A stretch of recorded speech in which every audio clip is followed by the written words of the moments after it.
ఒకరిని మనం కన్విన్స్ చేయాలి అంటే it is a biggest task అని నేను ఫీల్ అవుతాను. What is skills for sales?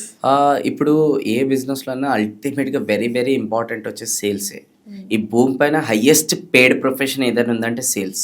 Definitely. So first thing ఏంటంటే మోమాటం అనేది ఉండొద్దు అనమాట. ఓకే, రెండోది వచ్చేసి ఏంటి అని అంటే నీడ్ ఐడెంటిఫై అయినా చేయాలి అవతల వాళ్ళ లోపల. దాని తగ్గట్టే మన ప్రోడక్ట్ ఆర్ సర్వీస్ వాళ్ళకి కనెక్ట్ చేయాలి. దీనికి ఒక ఎగ్జాంపుల్ చెప్తాను. ఒక సూపర్ మార్కెట్ ఒక పర్సన్ రన్ చేస్తున్నాడు, సేల్స్ చాలా బాగా అవుతున్నాయి. సో అప్పుడు ఆ పర్సన్ ఏం చేసిండనంటే పేపర్లో యాడ్ ఇచ్చాడు. ఎవరైతే ఎంబీఏ చదువుకున్న వాళ్ళు ఉంటారో, ఓకే, సో వాళ్ళు ఈ జాబ్కి అప్లై చేయండి. 3 సూపర్ మార్కెట్లు ఓపెన్ చేస్తున్నా, ఒక్కొక్క దానికి ఒక్కొక్క ఇన్ఛార్జ్ని పెట్టేస్తాను, యూ షుడ్ డ్రైవ్ దట్ అని చెప్పేసి పేపర్లో యాడ్ ఇస్తే ఒక 20-30 మంది వచ్చారు ఇంటర్వ్యూకి. అందరిని ఇంటర్వ్యూ చేస్తుంటే ఒక అబ్బాయి వచ్చి, సార్ నేను ఎంబీఏ చదువుకోలేదు సార్, 10th పాస్ అయినా అంతే, నా టైం ఎందుకు వేస్ట్ చేస్తున్నావు, ఎంబీఏ చదువుకున్న వాళ్ళకి నేను ఈ జాబ్ ఇస్తాను చెప్పినాను, ఎందుకంటే వాళ్ళకి ఎక్స్పీరియన్స్ అది బాగుంటుంది బిజినెస్ పైన అన్నిటిపైన.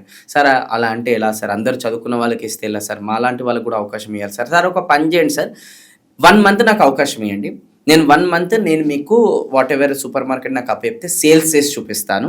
ఒకవేళ నేను 1 monthలో మీకు సేల్స్ చేసి చూపెట్టకపోతే నాకు జీతం ఇవ్వకండి. అప్పుడు ఆయన ఏమన్నాడు తెలుసా, యు ఆర్ సెలెక్టెడ్. ఇది చాలా ఇంపార్టెంట్ పాయింట్. ఎందుకంటే సేల్స్లో జీతం బేస్ చేసుకొని మైండ్ సెట్ ఉన్న వాళ్ళు సేల్స్ కాదు, వాళ్ళని వాళ్ళు నమ్ముకొని ఉన్న వాళ్ళే సేల్స్. సూపర్.